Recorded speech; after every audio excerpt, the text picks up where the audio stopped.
Saludos, ¿qué tal? Bienvenidos a una nueva cita de la entrevista de actualidad, donde hoy nos acompaña la que será candidata, de hecho ya lo es, a las próximas elecciones municipales de 2015 en Chiclana, de la mano de Izquierda Unida. Ana Rodríguez, que está con nosotros en el plató. Ana, muy buenas noches. Muy buenas noches, Juan Luis, muchas gracias por invitarme. Ha habido un rodaje interno en el partido del que finalmente, hombre, yo lo voy a reconocer, yo creo que no ha saltado la sorpresa, ¿no? Yo creo, no digo que estuviera cantado, pero que el nombre de Ana Rodríguez sonaba como más que evidente, ¿no? Bueno, yo cuando me presenté a las primeras elecciones me comprometí con mi partido a que si las cosas iban bien, pues se intentaría hacer un proyecto de unos primeros 4 años para presentarnos a la ciudadanía y unos segundos 4 años de consolidación de proyectos. Si todo iba bien, si se cumplían las expectativas y si la gente de Chiclana, en este caso, porque han sido primarias abiertas, que al final no se han tenido que casi que celebrar porque solo me he presentado yo, si la gente de Chiclana estaba de acuerdo con que me presentara. Y bueno, parece ser que la gente no está muy descontenta del todo con que vuelva a encabezar una lista electoral. Quizá la candidatura de Ana Rodríguez haya traído algo que marcó en su formación un antes y un después. No hace tantos años había una convulsión muy fuerte en el seno de Izquierda Unida aquí en Chiclana.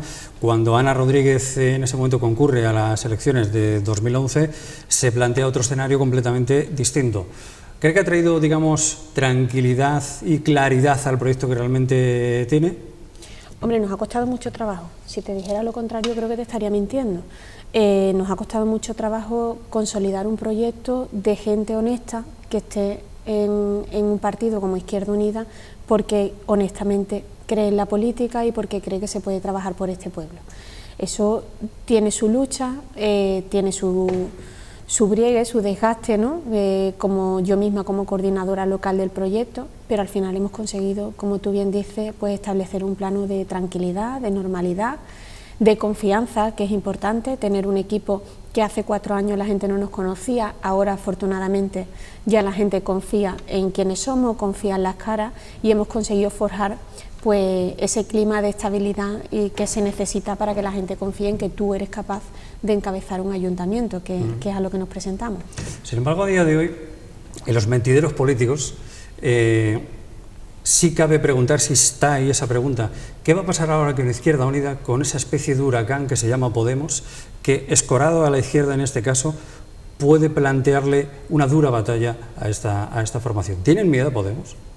No, miedo no, ni miedo ninguno, porque miedo se le tendría a una formación de extrema derecha que en mi opinión sí que le haría daño a esta sociedad y sí le haría daño a este país. Cualquier formación que surja en el seno de la izquierda y que surja para defender a la clase trabajadora, yo no le tengo ningún miedo. Al fin y al cabo, lo importante es que consigamos transformar la realidad social, en este caso de Chiclana y de este país. Eso es lo importante. La lucha de siglas, pues bueno, luego uno está donde cree que tiene que estar. Yo estoy en Izquierda Unida porque creo que es un vehículo que sigue siendo necesario en este país para defender a la clase trabajadora. Creo que nuestra lucha ha sido y sigue siendo la misma. Somos un proyecto más que consolidado, que está ahí, que ha estado ahí siempre, y yo creo en mi lucha. Yo, lo que surja a los alrededores, pues bueno, cada uno luego le tendrá que rendir cuentas a la ciudadanía. Yo no mido mis fuerzas con otros, yo la mido con respecto a mi propio trabajo y la mido con respecto a las expectativas que genero en la ciudad y cumplir con esas promesas. A mí me fastidiaría mucho el día que les falle a la ciudadanía, que le falle yo como proyecto, como el proyecto que encabezo o como Ana Rodríguez. Lo que hagan otras formaciones, yo no puedo estar constantemente mirando de reojo qué ocurre. Pero hay una obviedad, es decir, las encuestas incluso a nivel nacional o más cercanas posicionan a esa formación de una manera absolutamente evidente, en perjuicio de grupos de izquierda como es el Partido Socialista o Izquierda Unida. ¿Eso puede atomizar un tanto la izquierda? Pues mira, yo no me lo he planteado, te digo, porque yo nunca he creído en las encuestas, nunca he creído en esa lucha de cifras arriba, cifras abajo. Izquierda Unida ha sido un partido más minoritario de lo que han podido ser los partidos del bipartidismo, del PSOE y del Partido Popular, que siempre han gozado de una amplia mayoría en comparación con nuestro partido, y yo aprendí hace mucho tiempo a estar en política para luchar y para luchar en el día a día por lo que creo. no para compararme con cifras arriba, cifras abajo. Mi lucha sigue siendo la misma, la lucha de mis compañeros y de mi gente sigue siendo la misma. Seguimos estando donde hay un desahucio, seguimos estando donde hay una injusticia, seguimos estando al lado de los compañeros cuando se cierra una empresa y cuando hay un ERE y cuando hay una injusticia social. Por lo tanto, el trabajo nuestro diario sigue siendo el mismo. Los resultados electorales que eso tenga, uno no puede estar constantemente trabajando, pensando en las próximas elecciones y pensando en la próxima encuesta, porque al final eso se resulta un fraude, ¿no? Es la opinión que tengo. No podemos estar los políticos constantemente pensando en qué pasará en la próxima encuesta o en qué pasará en los próximos comicios. Hay que pensar en qué pasará mañana y en que tu trabajo mañana sea el que tiene que ser. Los resultados, pues ya veremos lo que pasa. La encuesta más importante será aproximadamente dentro de 6 meses, para que nos entendamos, mayo del 2015. Hasta este momento, ¿qué valora de este equipo de gobierno, si es que hay algo que valore como positivo? Porque han sido siempre muy duros a la hora de valorar la actividad que ha desarrollado el Partido Popular y el Partido Vecinal después de ese pacto que lo conformó como equipo de gobierno a día de hoy. Bueno, a mí me costaría mucho sinceramente valorar algo de positivo de lo que ha hecho el gobierno local, porque a mi juicio han tenido una inactividad absoluta, han jugado un poco a sobrevivir sin hacer nada, ¿no? Aquello de que parece que, tal y como está ahora mismo el panorama político, desgraciadamente, todo lo que no sea un escándalo parece que es bueno, y no nos damos cuenta de que este gobierno municipal no ha tenido ningún escándalo porque no ha hecho absolutamente nada por esta ciudad, porque se ha limitado a pasar el día a día. Yo de verdad me costaría mucho sacar algo positivo, por dos cuestiones, porque me cuesta mucho sacar algo positivo de un gobierno de derecha y porque en concreto ya no es por el hecho, y alguna vez lo he comentado contigo, no es por el hecho de que sea un gobierno de derecha, sino porque es un gobierno que no tiene absolutamente ningún fundamento, no tiene ningún fondo y ni siquiera tiene trasfondo ideológico a la hora de tomar decisiones. Se van tomando decisiones a golpe de ocurrencia, algo que yo creo que no debería ocurrir en política.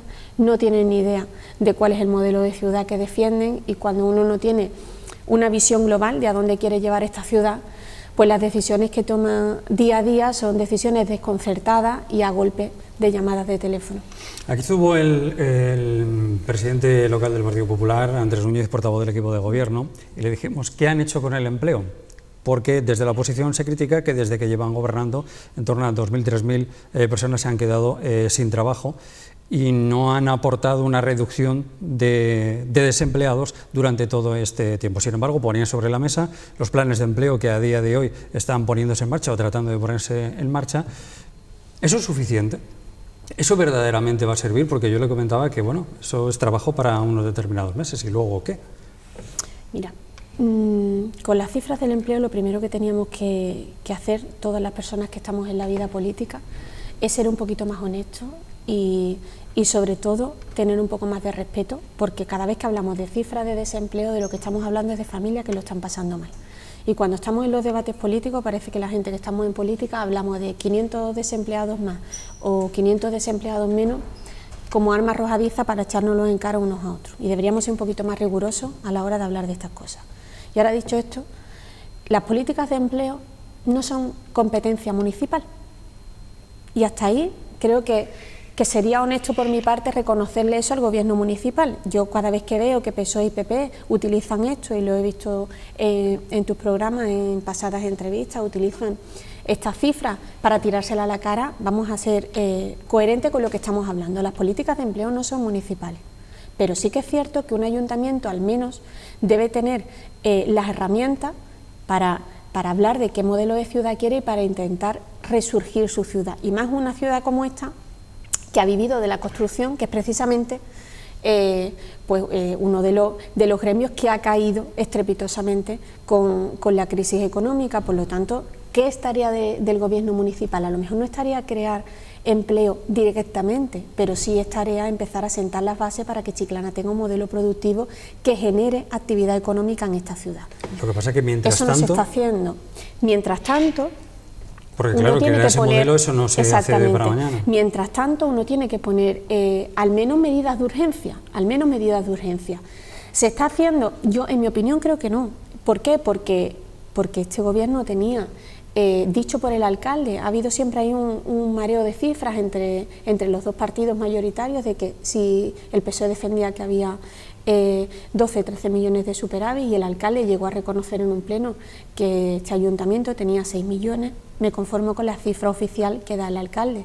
Un ayuntamiento con 6 millones de superávit, lo menos que puede hacer es abrir una bolsa municipal de empleo que se vaya renovando y que puedan ir contratando a personas que al menos les sirva de un respiro inmediato. Lo menos que puede hacer un alcalde, aunque las competencias de empleo no sean suyas, es el dinero que tienen las arcas municipales ponerlo a disposición de los desempleados de su pueblo. Pero eso no está ocurriendo a día de hoy, porque son 250 y tantas personas las que van a acceder a esos planes de empleo, ¿no? Los planes de empleo de los que estamos hablando son los planes de empleo de la Junta de Andalucía. Los planes de empleo que vende Ernesto Marín es el plan de empleo para menores de 30 años de la Junta de Andalucía, de la que el gobierno municipal pone una parte de materiales, y de mayores de 30 años, que también es de la Junta de Andalucía.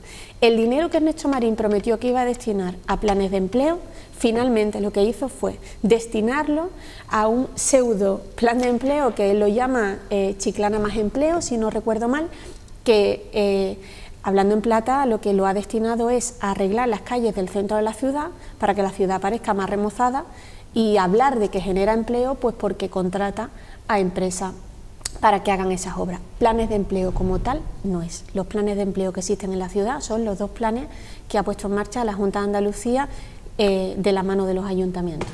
Sin embargo, la Junta de Andalucía, que sí tiene las competencias de empleo, tiene una comunidad con la tasa más alta de paro. Sí, ¿eso significa que esas políticas no han terminado de cuajar o no han terminado de funcionar? Obviamente, porque ustedes están en el gobierno. Obviamente regional. Las políticas de creación de empleo, no de la Junta de Andalucía, sino de este país en general, son todas insuficientes. Serán suficientes cuando tengamos una tasa de desempleo cero, pero mientras sigamos siendo la comunidad de las comunidades españolas con más paro, y la provincia de Cádiz con más paro de Europa, obviamente son insuficientes. Pero bueno, ahí seguimos, ¿no?, trabajando, intentando que el gobierno central, sobre todo, no nos recorte los millones que nos está recortando a los andaluces, que parece que es algo que pasa de soslayo y que no nos indigna, pero cada año este presupuesto, por ejemplo, tiene 600 millones de euros menos. Los andaluces contamos con 600 millones de euros menos para invertir en empleo, y mientras otras comunidades autónomas sí son capaces de presionar al gobierno central, los andaluces parece muchas veces que seguimos un poco mirando para otro lado mientras nos quitan lo nuestro. Insisto, gobierno de PSOE Izquierda Unida, que a lo mejor tendría que, no sé si dar un puñetazo en la mesa, pero para intentar, digo que no sé si es la expresión, es la más cotidiana, la más habitual, pero no digo que haya que dar un puñetazo en la mesa como para poder reclamar ese tipo de cuestiones. Me va a permitir que nos hemos salido brevemente al ámbito regional. Quiero volver al local, donde ustedes ven poner bonito Chiclana, poner fuentes, rotondas y demás. El equipo de gobierno ve, como bien decía, fuente de empleo, fuente de trabajo, hacer que esas empresas mantengan los puestos de trabajo y a la vez poder crear algunos. ¿Cree que todo lo que se está haciendo en la ciudad no sirve más que para algo de escaparate y que verdaderamente no va a aportar gran cosa? ¿O sí va a aportar esa nueva imagen que le quiere dar a este equipo de gobierno, según dicen? Hombre, darle una nueva imagen a Chiclana, ¿qué es? Porque a mí todavía el equipo de gobierno no me ha presentado qué modelo de ciudad es el que quiere y cuál es el que defiende. Es que hablar de darle una nueva imagen a Chiclana cuando lo que se ha hecho es arreglar que las 4 calles adyacentes al ayuntamiento es mucho decir, es mucho decir eso de estoy apostando para darle una nueva imagen a este pueblo. Darle una nueva imagen a este pueblo es apostar por este pueblo. ¿Y por qué te digo esto? Porque yo estaría de acuerdo en que debatiésemos sobre cuál es la nueva imagen que debe tener Chiclana de cara al exterior, sobre todo por potenciar un turismo que no estuviera estacionalizado en el sol y la playa.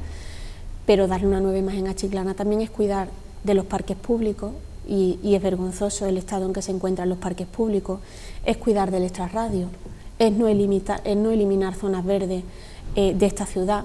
En definitiva, Si hablamos de darle una nueva imagen a Chiclana que sea atrayente para el turista, también tenemos que hablar de que hagamos de esta una ciudad donde se pueda pasear, y donde se pueda pasear no solo porque levantemos el suelo de la calle Constitución y de la calle Arroyuelo, sino porque generemos una ciudad donde verdaderamente sea habitable. Y eso no se hace solo levantando calles, eso se hace apostando por una política cultural que no existe en este pueblo, porque cuando la gente viene a Chiclana, tener la calle bonita para pasearla es precioso, pero tendremos que tener atractivos para que la gente nos visite, ¿no?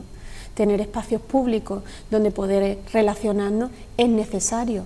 ¿Cómo pretendemos nosotros, si no, apostar por el turismo como motor económico de este pueblo, si a lo único que limitamos el turismo es a los meses de verano en la playa de la Barrosa y no hacemos de esta una verdadera ciudad atractiva? ¿Qué es lo que criticamos nosotros? No que se arreglen las calles claro que deben arreglarse cuando sea necesario. Lo que criticamos es una actitud, si me lo permites, un tanto incluso narcisista, de un alcalde que cree que por poner la rotonda en la fuente en la puerta del ayuntamiento con planta renovada todos los meses, por poner 4 bancos por las zonas en las que él pasea en el centro de la ciudad y por arreglar las 4 calles adyacentes alrededor del ayuntamiento, va a dar la imagen de que esta es una ciudad nueva. Y para que esta sea una ciudad nueva, tenemos que hacer mucha política de largo plazo y de fondo, y trabajar con la gente y trabajar con la ciudadanía. Que un alcalde pretende arreglar lo que está a su vista e ignorar lo que está en el resto de la ciudad es engañarse a sí mismo. Hay una cuestión que nosotros yo he querido poner sobre la mesa a todos los partidos que están pasando por aquí, por esta entrevista de actualidad, como es el plan general, porque es obvio que nos estamos aquí jugando el futuro de Chiclana más de lo que la gente se puede parar a pensar. Parece ser que cuando se habla de esto suena a temas muy grandilocuentes o a temas que al ciudadano medio se le escapan, no por otra razón que porque anda en sus propios problemas, en su propia vida, y quizá esto pueda quedar en un plano muy lejano a lo que verdaderamente le puede interesar. Que tengamos o no tengamos un plan general de aquí a julio de 2015 va a posibilitar unas cosas o nos va a privar de otras. ¿Es de los que cree que va a dar tiempo a tener ese documento? Porque hay voces que empiezan a decir que entre alegaciones y la forma de llevar a cabo este borrador va a ser complicado. Hombre, yo considero que va a ser complicado, sobre todo porque cuando no se trabaja y no se sabe la seriedad que tiene lo que se tiene entre manos, es complejo que luego las cosas estén en tiempo y forma. A nosotros todavía no se nos ha convocado a una sola junta de portavoces para explicarnos cómo va el plan general. No se ha convocado, y lo hemos pedido al Consejo Económico y Social, para hablar con los agentes sociales, que son los representantes de los colectivos de esta ciudad, para hablar de cómo está el plan general y cómo lo sacamos adelante. Yo siempre le he lanzado la mano al equipo de gobierno para trabajar para que el plan general, que al fin y al cabo, como tú dices, es el modelo de futuro que vamos a tener para Chiclana durante los próximos 20 años, si me apura, para que eso fuera por consenso y fuera un trabajo conjunto de todos. A fecha de hoy, nosotros la información que tenemos casi que la tenemos por vosotros, por los medios de comunicación, o porque nosotros hagamos peticiones de información puntuales para intentar acceder a esa información. Entonces, ¿quién conoce esa información? ¿Solo el equipo de gobierno? El equipo de gobierno y la Junta de Andalucía, que es quien tiene que informar las distintas áreas, quien tiene que informar sobre el plan general, ¿no? Nosotros conocemos lo que ha ido a pleno y, como te digo, conocemos lo poco que conocemos por las peticiones de información que hacemos. Es una pena porque si tuviéramos altura de miras políticas, un plan general tiene que salir por el consenso de todas las fuerzas políticas, porque esto no se cambia de hoy para mañana. La gente está bastante mareada ya de que juguemos con la ciudadanía y con el futuro de las familias de Chiclana. Y empieza ya a sonar a que nos reímos de la gente cuando llevamos ya 3 planes generales, cuando un equipo de gobierno defiende un modelo de ciudad y luego llega otro y lo cambia, y llega un momento en que nosotros mismos damos una imagen de no seriedad de cara a la gente.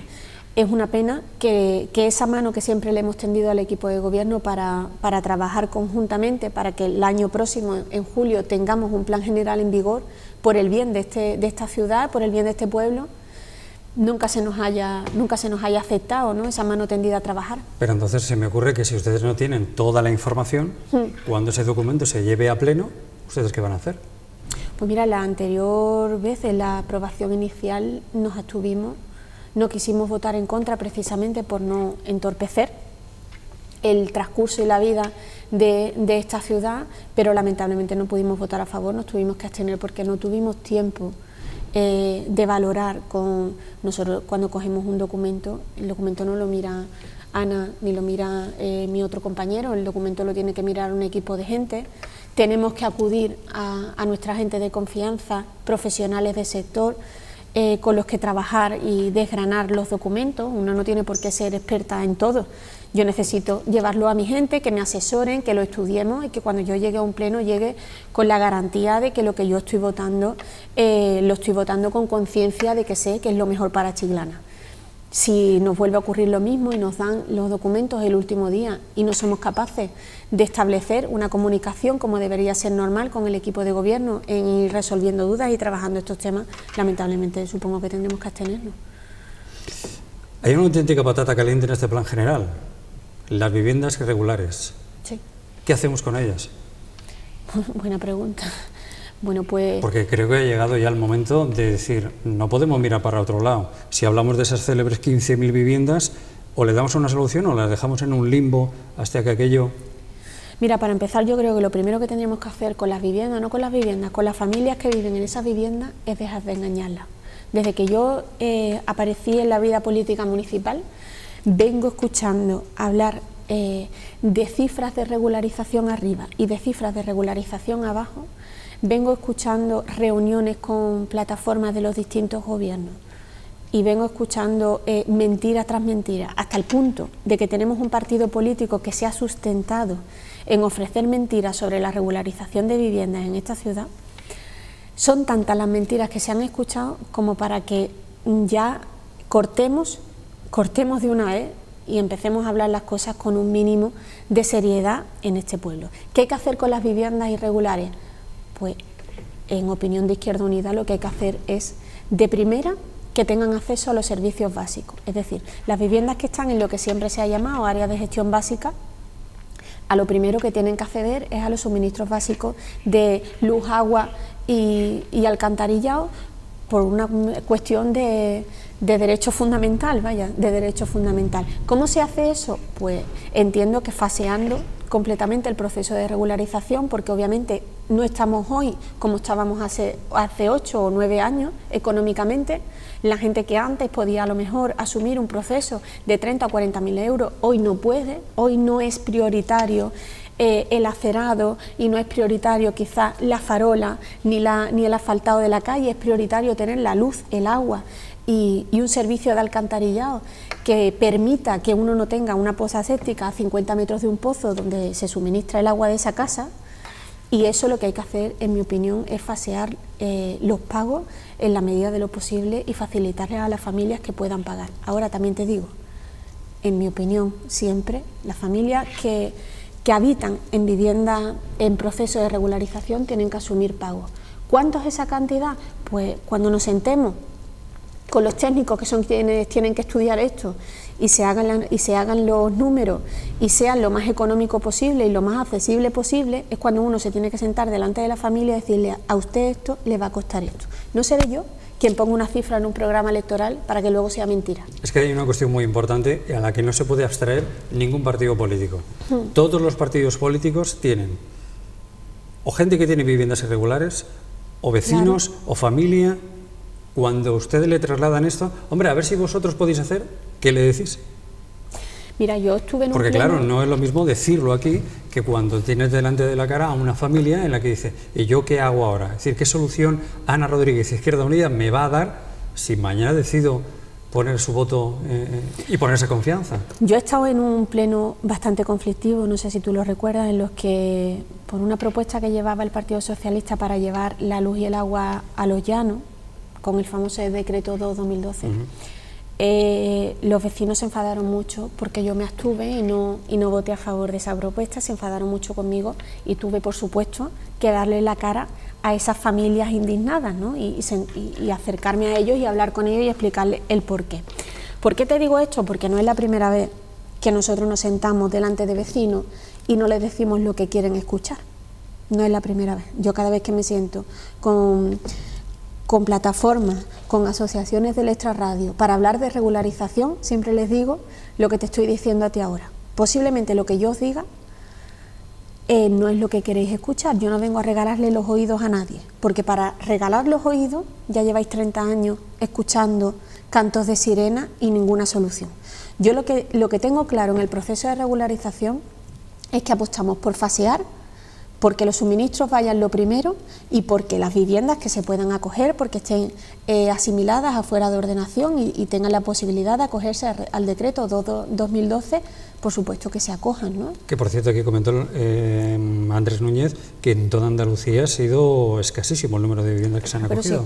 Pero si es que yo no sé por lo cual cree que no funciona, no es que no funcione, es que ese decreto nunca ha sido la panacea para regularizar viviendas, nunca ha sido la panacea para regularizar viviendas. Ese decreto es para viviendas que estén asimiladas afuera de ordenación, viviendas aisladas con unas características muy particulares que no van a ser nunca objeto de regularización y que por tanto hay que darle una solución a que esa vivienda que lleva ahí X años tenga un mínimo acceso a unos suministros básicos y a un reconocimiento de que esa construcción existe.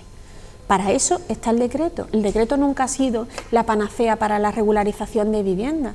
Eso es lo que a mí me fastidia y mucho de otros partidos. ¿Por qué llegan a hablarle siempre a las familias que están ansiosas por tener su casa regularizada y por tener su casa con los suministros garantizados, a venderle una moto que no existe?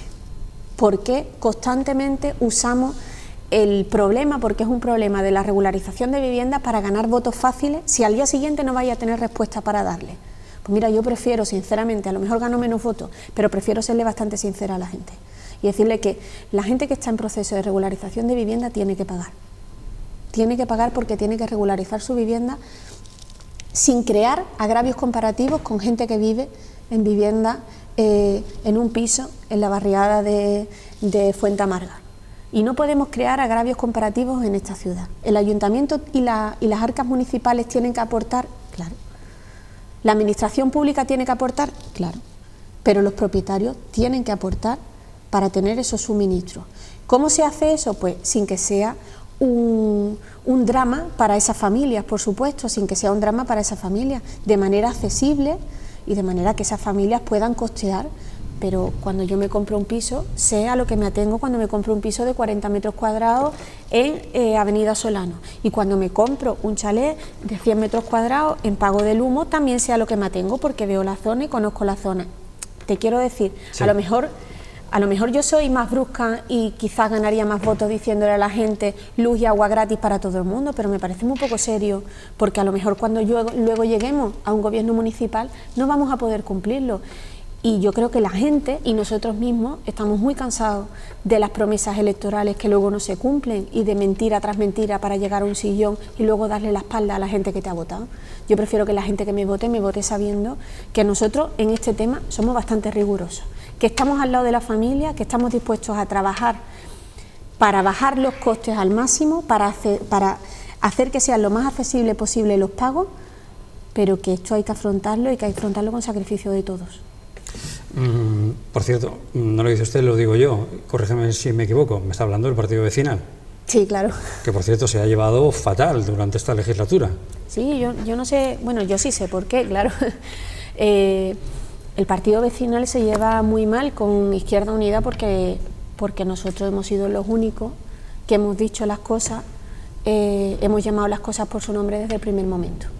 Los partidos mayoritarios en este ayuntamiento, como son el Partido Popular y el Partido Socialista, cuando necesitan, y te lo voy a decir en plata porque creo que así nos entendemos todos, cuando necesitan votos de partidos más pequeños como el mío, digo más pequeños porque tenemos menos número de concejales, de partidos como Izquierda Unida que tiene 2 concejales o de partidos como el Partido Vecinal que tiene 2 concejales, tienden a dorar mucho la píldora cuando le hacen falta los votos y a no decir las cosas como se tienen que decir en aquella estrategia política de que le conviene que a uno le vote, como en este caso al Partido Popular, le conviene mantener a un socio de gobierno.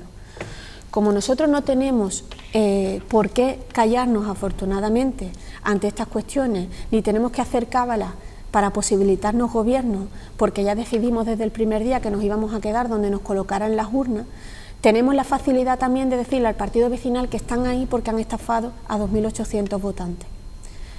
Eso sienta mal. Decir estafado suena grave, ¿eh? decir estafado suena grave, no, lo que suena grave es presentar un programa electoral y decirle a la gente la regularización de viviendas te va a costar X dinero y yo te lo voy a garantizar, ir puerta por puerta diciendo eso y cuando uno llega a un ayuntamiento darle la espalda a la gente y no cumplir ni un 0,05% del programa electoral que le ha llevado a ese gobierno. Eso es lo grave, no lo que digo yo. Lo grave es estafar a la ciudadanía para estar en el poder y luego no darle la cara a la gente que te ha votado. Quiero tocar el tema económico porque aquí se hablan tantas veces de cifras económicas supuestas en las arcas municipales, que claro, el PSOE dice que hay un superávit de 21 millones de euros, como bien dice el alcalde puso una cifra en torno a los 6 millones de euros, es decir, seguimos en superávit. Aquí el portavoz del equipo de gobierno, Andrés Núñez, negó que hubiera superávit, que verdaderamente se estaban jugando con los números. ¿Usted ha visto las cuentas? ¿Sabe verdaderamente qué dinero hay en el ayuntamiento y qué se debe? ¿Y en qué punto está económicamente este consistorio? El ayuntamiento, dicho por el propio interventor en un pleno municipal, no me lo invento yo, está en unas condiciones inmejorables en comparación de cómo están otros ayuntamientos o cómo han estado ayuntamientos, por ejemplo, La Línea. El Ayuntamiento de Chiclana nunca ha tenido problemas económicos y el Ayuntamiento de Chiclana, reconocido por el alcalde de la ciudad, no voy a entrarte en el baile de cifras de que yo opino porque yo he hecho mis cálculos, ¿no?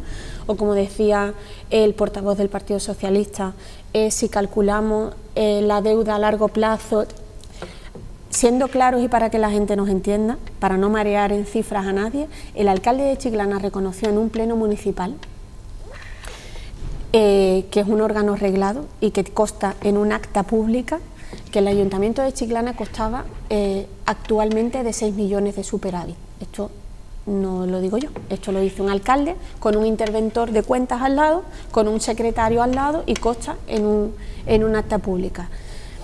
Por lo cual lo damos por bueno porque esas dos personas podrían haber corregido y haber dicho esto no es verdad. Claro, hombre, yo claro que lo doy por bueno porque consta en un acta aprobada en el pleno siguiente. Te quiero decir que no nos estamos inventando nada. Esto lo reconoce un alcalde.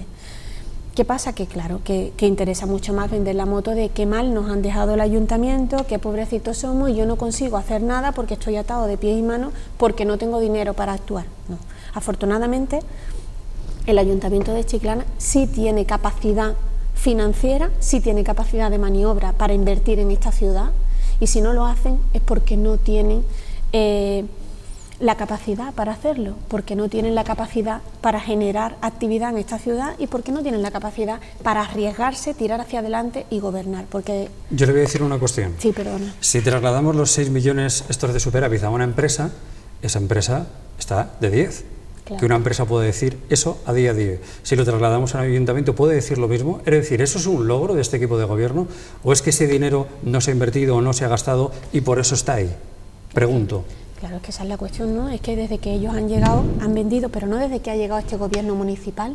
Es que parece que esto es algo aislado y esto no es algo aislado, ¿no? El gobierno de Mariano Rajoy obliga a los ayuntamientos a aprobar unos planes de ajuste, obliga a los ayuntamientos a sumarse a un plan de pago a proveedores y obliga a los ayuntamientos a unas medidas de racionalización de cuentas de la administración pública que impide y ata de pies a mano a muchos ayuntamientos. Dentro de esa pérdida total de capacidad a la que nos está sometiendo el gobierno de la nación, hay alcaldes y hay gobiernos que se arriesgan y que tiran hacia adelante y que invierten en su ciudad y que hacen política con los recursos que tienen.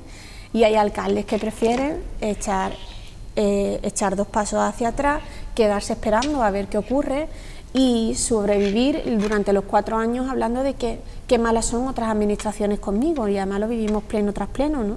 Qué mal lo hace la Junta con Chiclana, que no me dan, que me impiden, esa es la política que ha decidido mantener Ernesto Marín y su equipo de gobierno. Yo no la comparto, yo alcaldesa de esta ciudad preferiría arriesgar y si tengo que dejar las arcas públicas a 0 o a -10, prefiero eso y tener una ciudad rica y no un ayuntamiento rico mientras la ciudad se muere de pena, pero esa es la opción de Ernesto Marín que desde luego no es la nuestra.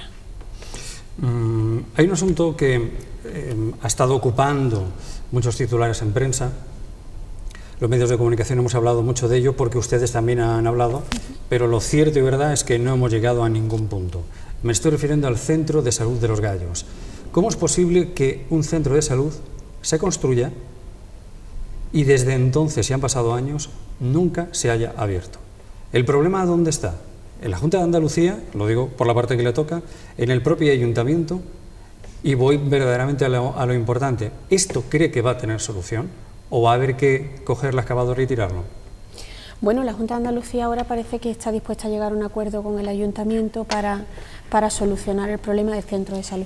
El centro de salud ha sido un ejemplo de la vergüenza de política que se ha podido hacer en este país, como yo lo equiparo, salvando el nivel de inversión a lo que puede ser el aeropuerto de Castellón. ¿Cómo se pueden hacer obras mal hechas y no pedirle responsabilidades a quien las hace mal? Eso, cuando decía el presidente creo que era del Consejo General del Poder Judicial, ¿no? En este país es mucho más grave, parece, robar una gallina que llevarse millones. Cuando uno entra en un supermercado y roba, tiene sus consecuencias. Cuando uno con dinero público dirige una obra mal hecha y le cuesta el dinero a los ciudadanos y ciudadanas, nadie se hace responsable de eso. Pues claro que hay que pedirle responsabilidades a los técnicos que dirigieran, al equipo de gobierno de aquel momento y a quien sea necesario que pague por haber hecho un mal uso del dinero público.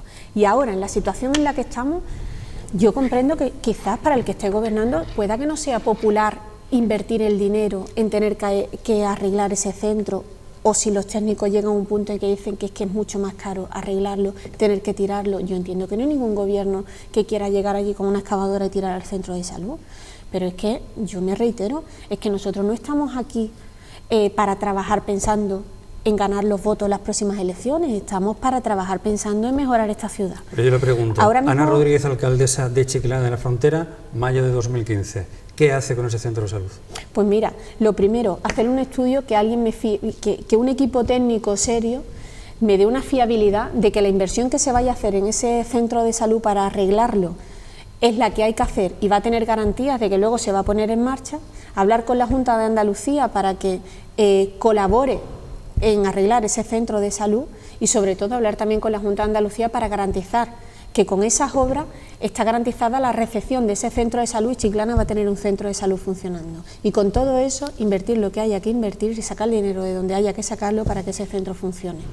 Quizás es más popular intentar arreglar, emprender otro proyecto antes que meterte en gastarte el dinero público en arreglar pero como te digo, a veces la política no es popular y a veces la política no es agradable, pero es que estamos aquí para arreglar el problema. Lo que no podemos hacer es cada vez que pasamos por ahí delante, y yo paso constantemente, que a toda la ciudadanía se nos caiga la cara de vergüenza de tener un centro de salud ahí y que nadie, ni administración autonómica, que no es el caso, ni administración local se haga responsable, y sobre todo que nadie pida responsabilidad a la empresa constructora, al equipo técnico que revisó o a quien haya que pedírsela, porque ya está bien, ¿no?, de que el dinero público se fume y nadie se haga responsable de ello. Quiero tocar otro tema porque es importante, estamos agotando ya los últimos minutos, pero no quiero dejarlo aparcado, por cuanto significa para Chiclana el poblado de Santipetri, por lo mucho que se viene hablando, y donde el equipo de gobierno tiene sobre la mesa, a través de un concurso, como es el proyecto Bosque Pesquero. Se puede opinar que guste más o se puede opinar que guste menos, pero ese es, lo he dicho mal, se puede opinar sobre si me gusta Bosque Pesquero más o menos, pero ¿es el proyecto que necesita el poblado de Santipetri? No, rotundamente no. Rotundamente no. ¿Por qué te digo esto? Pues para empezar, porque no es el proyecto que han elegido los chiclaneros y chiclaneras, porque no es el que han elegido, porque la manera de elegir ese proyecto ha sido una mentira del alcalde, y te lo digo e intento resumirlo brevemente, porque el alcalde le propone al Grupo Municipal de Izquierda Unida, a mí como portavoz, que se haga un concurso de ideas para elegir el proyecto de Santipetri, y yo personalmente le dije, me parece una buena idea si eso se somete a una exposición pública y es el pueblo el que elige el proyecto ganador. Eso se lo ha reconocido el alcalde, que lo dijo usted. Efectivamente, nos engañó, me dijo que eso se iba a hacer así y no se hizo así.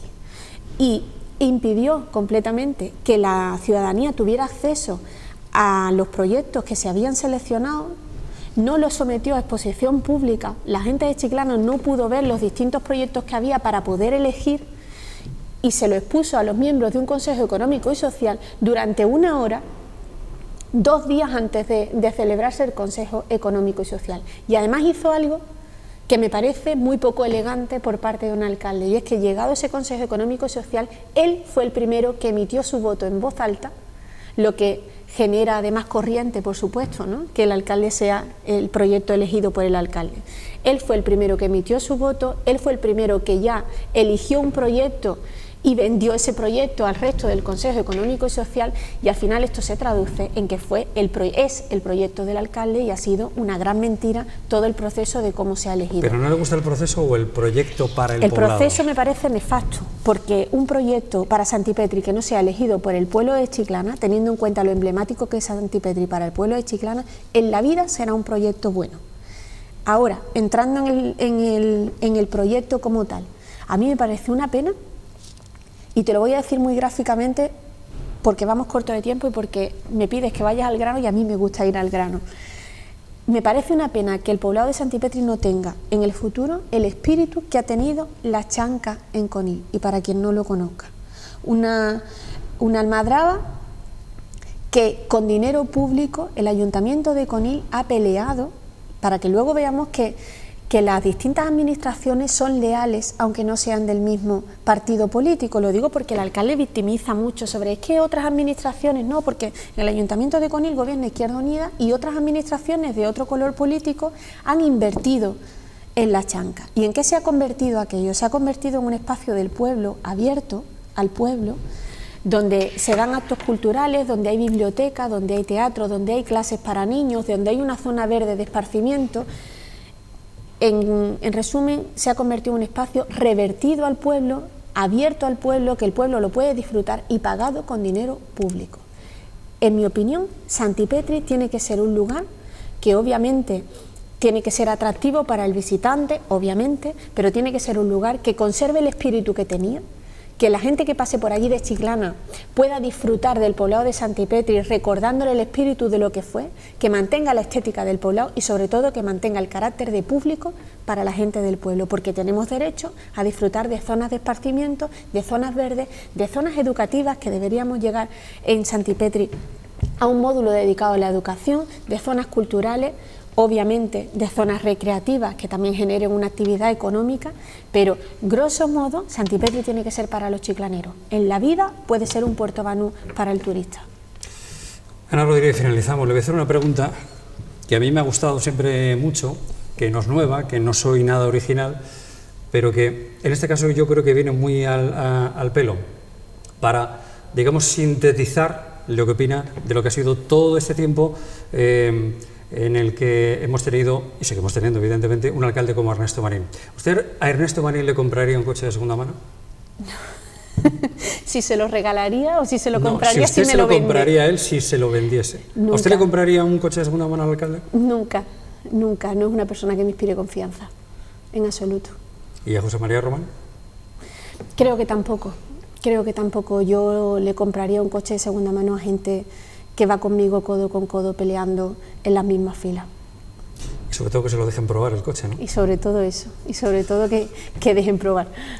Pues Ana Rodríguez, de verdad, un placer. Siempre es complicado hacer una entrevista a alguien que es periodista también, porque Ana Rodríguez, como saben, también es de la profesión, aunque ahora esté, lógicamente, en el plano meramente político, sobre todo porque parece que estamos en la misma onda y no siempre es tan fácil hacerlo, pero lo dicho, un placer. Muchísimas gracias por atendernos estos minutos. Gracias a vosotros. Ana Rodríguez, la candidata a las elecciones por Izquierda Unida, elecciones municipales 2015, hoy sentada en el plató de esta entrevista de actualidad. Nada más, gracias por la atención prestada y hasta luego.